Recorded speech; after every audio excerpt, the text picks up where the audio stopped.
Luka Doncic, Kyrie Irving at DeMar DeRozan, yan ang ating pag-uusapan. Shot here. Final seconds. Bryant for the win. Bang! Grabe pala mga idol itong sila Kyrie at Luka Doncic. Dahil sa pamamagitan lang ng kanilang mga salita ay nakikinig na ang lahat sa kanila.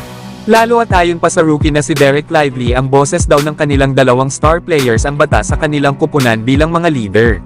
Na ito ang isa sa mga dahilan ng Dallas Mavericks kung bakit sila nakarating ng NBA Finals. Kumbaga mga idol ay nagkakaisa ang kanilang kupunan sa pangunguna nila Kyrie Irving at Luka Doncic. Dahil kung tarantado ka nga daw sa kanilang team ay siguradong tatawagan ka ng dalawang superstar.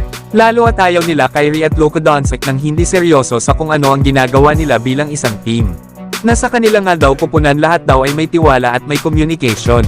At lahat din daw ay nakaalalay sa iyong likuran, handa nga daw silang itaya ang kanilang mga sarili kahit ano pa ang mangyari.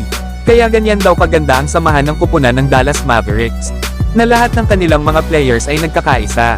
Alam naman natin na last season ay bigong makapasok ng playoffs ang kanilang kupunan.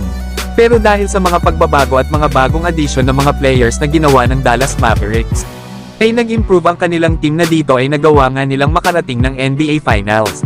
At bukas nga ay magsisimula na ang kanilang laban sa Game 1 ng NBA Finals laban sa Boston Celtics. Kaya tingnan natin mga idol. Kung magagawa nga rin ba nila Kyrie at Luka Doncic ang nagawa ng Dallas Mavericks noong 2011.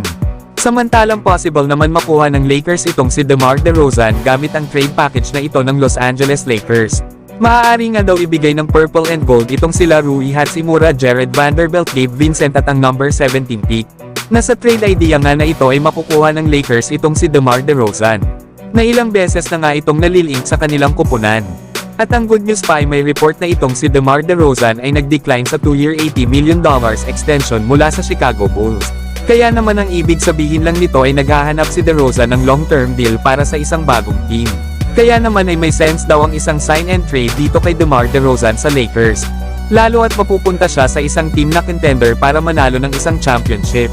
Para naman sa Chicago Bulls ay magkakaroon sila ng mga mahahalagang players at may kasama pang draft picks. Kaya solid din ang trade package na ito para sa kanilang kupunan.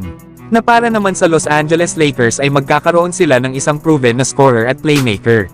Na ngayong season nga ay nag-average ito ng 24 points, 4 rebounds at 5 assists per game.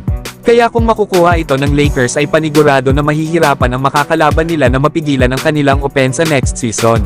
Pero kayo mga idol, gusto nyo ba na makuha ng Lakers itong si DeMar DeRozan?